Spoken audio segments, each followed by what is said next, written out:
Please rise for the pledge.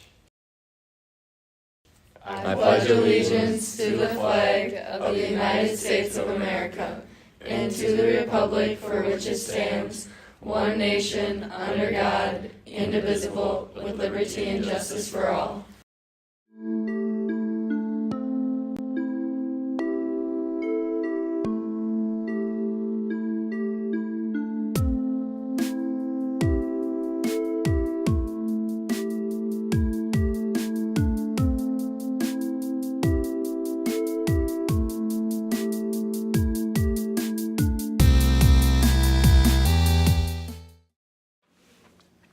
Hello, Tigers. It's Wednesday, November 9th.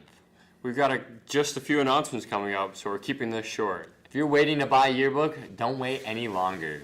When the staff puts in their order with Walsworth, they only order a certain number of books that students and staff have pre-ordered. You can pre-order by going to the link in the email you got yesterday, choosing the options you want with your book, and paying for it online. The pre-order guarantees that you'll have a book. The staff does get a few extra books sometimes. They're called overruns in the publishing industry. But the publishing company hasn't been sending many because of staffing shortages and increased paper costs. Last year, the overrun sold out in about 15 minutes, and several people, including seniors, didn't get a book. Pre-order now to ensure you'll get a copy. Check the link in your email or go to yearbooksforever.com. Do that right now. Do this tomorrow if you're a junior. It's a prom committee meeting. The meeting is in Miss Bartle's room during the second half of lunch tomorrow. We're also looking ahead to the flag raising. Washikashak's drum group and singers are leading that around 8:30 tomorrow morning. Make sure to bring a jacket for this short outdoor tradition.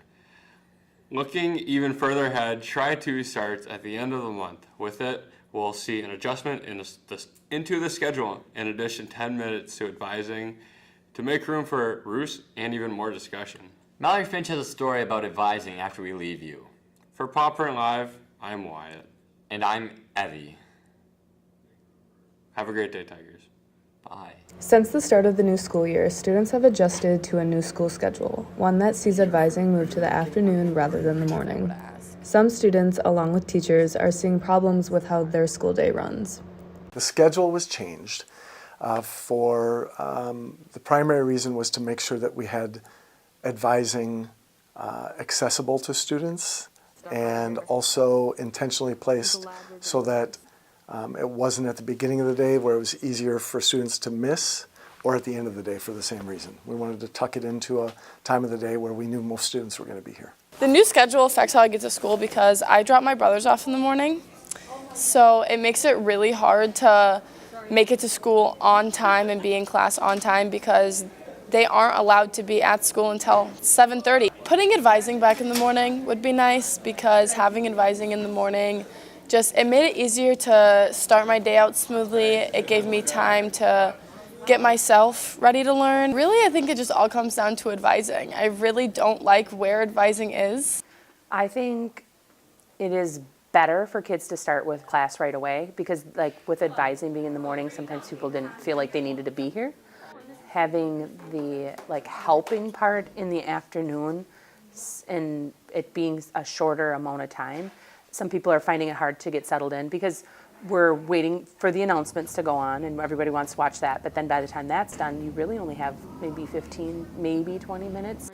The other thing, having it in the afternoon, you have better attendance, but it's such a short amount of time, it's only 25 minutes. And if someone misses class and they need to make up a test or something, it's really hard to get people caught up. It takes longer. I think the schedule was changed from last year to help improve attendance because there were a lot of, especially older kids, that wouldn't show up for advising. Even if they needed help, they just wouldn't come in because they didn't see the value in it. And now starting first hour with an actual class, people have good attendance, or better attendance anyway.